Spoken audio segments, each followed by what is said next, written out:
Hi guys!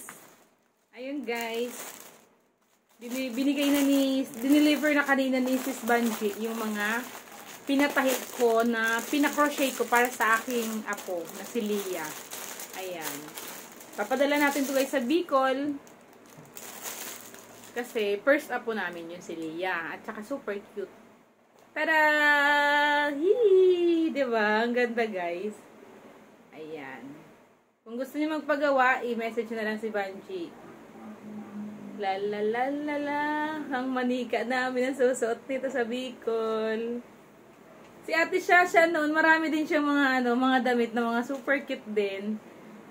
Mga galing kay Manay Annette, galing sa Paris, yung mga niliitan ni Micaela. Madami din niya si Ate Shasha pinadala na sa Sorsogon din. So, kaya wala na ako magibigay kay Leah. Sasabi ko yan, pinagawaan ko. Naghanap ako ng design online.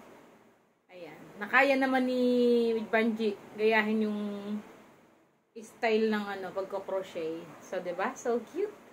And hindi yan nagtatapos. We still have another one. Okay? Leah is 6 months old accordingly today. Nasa Bicol. Eto, she can wear this until age, until age 1. 1.5 like that, diba? So cute. Regalo ko na to kay Leah. And, gagawin pa to ni may freebie daw kami na parang beanie cap and headband. And, etong freebie na dinala ni Banji, oh. Okay, so thank you so much, Sis Banji, for making my order. That is a made to order.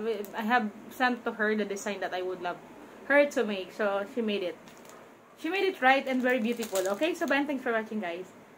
Just comment below if you would love to request some design that you would love to crochet. Okay? Parang bagay din sa akin to. Ganda, no? This is what we call Sabrina dress. Sabrina ka to, diba? Ito naman, ang ganda. Saya-saya pag may baby girl, Si Ate Shasha, lagi kong binibilhan sa department store pag nadadaan ako. Tapos, lagi kong pinipicturean niyan. Kaya maraming picture si Ate Shasha na nakabistida. Nang baby pa siya, like she's 1 year old, 2 years old.